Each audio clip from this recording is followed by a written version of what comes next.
Annabelle Rioux, donc, qui nous vient du Québec, ce qui est une conception un peu élargie de l'Europe de la santé, mais enfin, on l'assume. Annabelle Rioux est infirmière clinicienne. Enfin, c'est pas l'intitulé exact et je vais vous expliquer tout à l'heure son vrai job.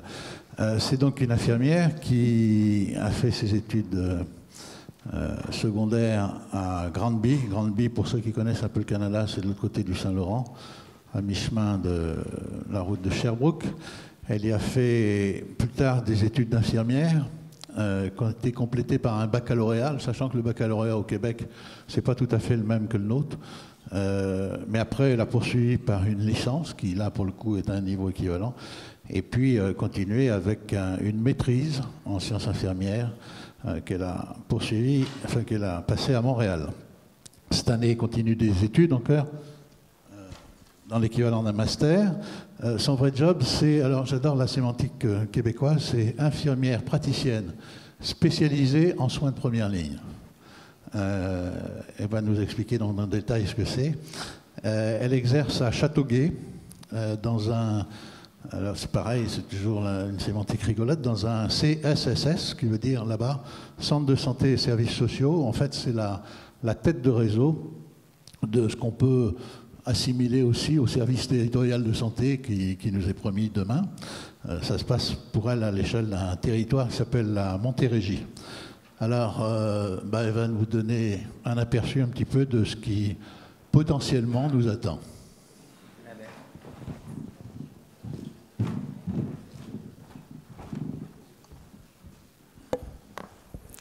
Alors, bonjour. Tout d'abord, merci pour l'invitation.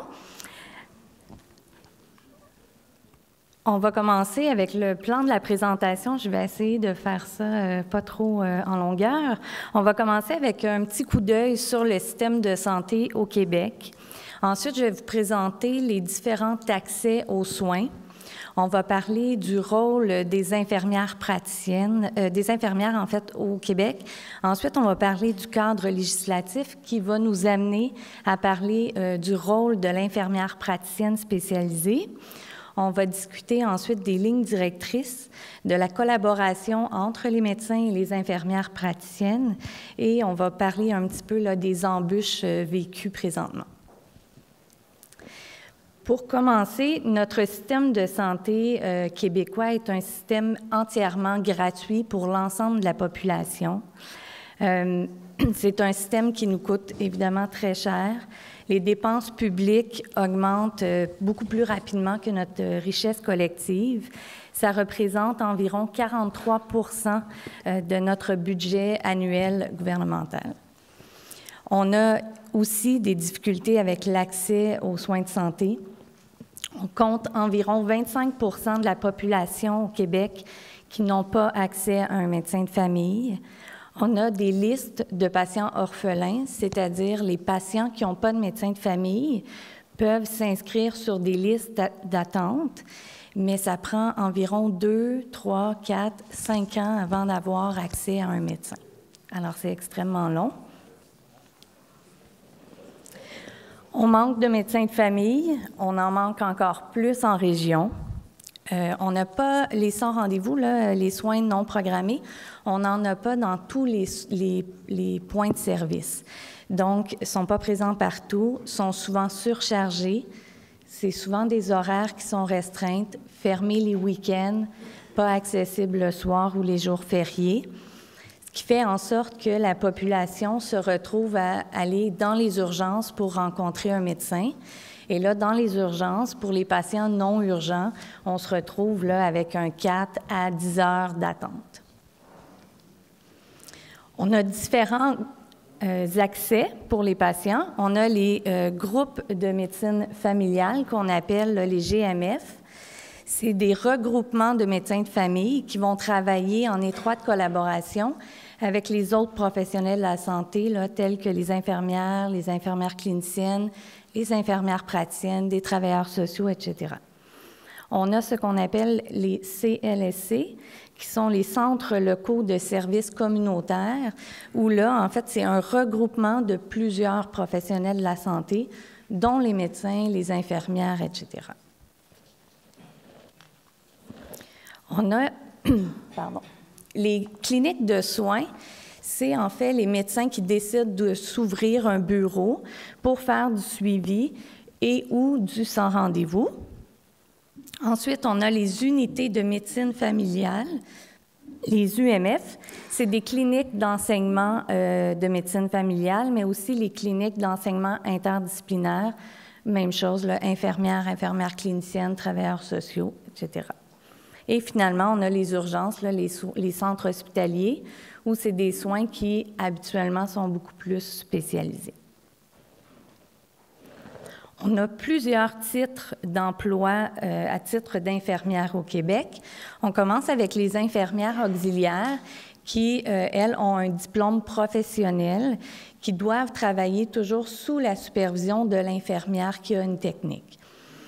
L'infirmière qui a la technique, c'est-à-dire le diplôme collégial, elle va avoir à travailler dans les centres hospitaliers, faire l'évaluation de santé de son patient, réaliser des plans de soins infirmiers, prodiguer les soins et les traitements médicaux. Ensuite, on a les infirmières cliniciennes qui, elles, ont un diplôme universitaire, un bac, qui vont avoir le même travail que l'infirmière. Par contre, elles peuvent avoir un petit peu plus d'autonomie en utilisant les ordonnances collectives, surtout pour le suivi des maladies chroniques. Alors, on va parler des ordonnances collectives. C'est des ordonnances qui sont élaborées par un groupe d'experts sous la direction du ministère de la Santé et des Services sociaux du Québec. C'est pour les suivis de maladies chroniques. Donc, hypertension artérielle, diabète, dyslipidémie, je m'excuse, il y a une petite faute de frappe, et l'anticoagulothérapie. Ça permet aux infirmières cliniciennes de faire le suivi des patients ayant des maladies chroniques, enseignement des habitudes de vie, mais le petit plus, c'est qu'elles peuvent ajuster la médication selon le plan que le médecin a décidé là, au niveau de l'ordonnance collective. Je vous ai mis le lien Internet là, pour ceux et celles qui voudraient aller voir des exemples d'ordonnances collectives québécoises. Ensuite, il y a les infirmières de recherche. Là, j'imagine que c'est comme ici, un diplôme universitaire. Ils vont faire de la recherche infirmière médicale. Et on a les infirmières cadres qui ont également un diplôme universitaire qui vont faire beaucoup plus de la gestion hospitalière. Ça nous amène aux infirmières praticiennes spécialisées. On a un diplôme universitaire, donc c'est une maîtrise en sciences infirmières ainsi qu'un diplôme complémentaire en sciences médicales. C'est un rôle qui existe depuis 2007 pour la première ligne, depuis 2005 pour les spécialités.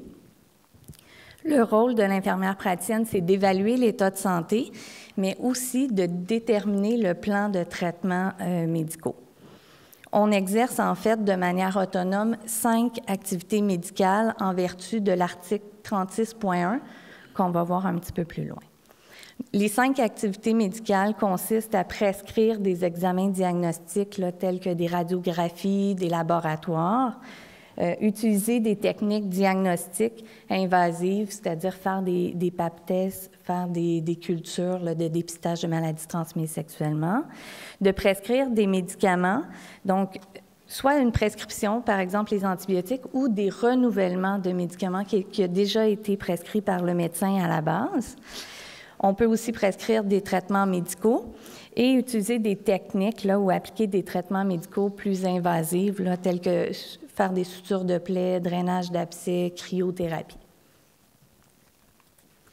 En fait, c'est en 2003 qu'il y a eu un changement au niveau de la loi qui modifiait le Code des professions et des autres dispositions législatives là, dans le domaine de la santé. Et tout ça a fait en sorte qu'on a pu créer le rôle de l'infirmière praticienne spécialisée. L'article 36.1 de la loi sur les infirmiers et infirmières stipule que l'IPS, donc l'infirmière praticienne spécialisée, peut exercer les 5 activités que je viens de vous mentionner. Et en vertu du règlement sur les activités visées à l'article 31 de la loi médicale, qui stipule que les activités médicales peuvent être exercées par d'autres professionnels, d'autres classes de personnes là, que les médecins. Suite à ce changement de loi-là, nos ordres, donc l'Ordre des infirmiers et infirmières du Québec, ainsi que le Collège des médecins du Québec, ont créé en fait les lignes directrices sur la pratique clinique de l'infirmière praticienne. Je vous ai mis en bas le lien Internet là, pour aller chercher le document complet. Mais je vous fais un petit résumé du document. En fait, dans ce document-là, on va parler du contexte de pratique. Donc, on définit complètement le contexte de pratique de l'infirmière, le lieu ou la clientèle qui est visée. On va parler aussi de la description des activités cliniques et médicales qu'elles peuvent exercer. On parle également de l'entente de collaboration pour qu'il y ait un bon fonctionnement entre les médecins et les infirmières. Et évidemment, on aborde les aspects légaux de la pratique, c'est-à-dire que dans ce document-là, on a la liste des médicaments qu'on a le droit de prescrire et la liste de ce qu'on n'a pas le droit de prescrire. Il y a des médicaments qu'on a le droit seulement de renouveler, donc qui doivent être prescrits à la base par notre médecin partenaire. On a également la liste des examens qu'on a le droit de prescrire et la liste des radiographies aussi autorisées. L'infirmière praticienne, elle a un travail vraiment autonome. Par contre, elle doit toujours travailler en collaboration avec le médecin. Pour vous donner un exemple là, un peu plus concret par rapport aux maladies chroniques, dans le fond, l'infirmière praticienne va suivre son patient, va dépister les patients qui sont à risque de maladies chroniques, va prescrire les examens plus diagnostiques. Une fois qu'elle a son diagnostic en tête, elle va rencontrer le médecin partenaire, elle va valider son diagnostic avec lui et elle va discuter du plan de traitement. Il va prescrire pour la première fois le médicament souhaité et ensuite, elle peut assurer le suivi, ajuster la médication selon les résultats de laboratoire ou l'évolution de son patient.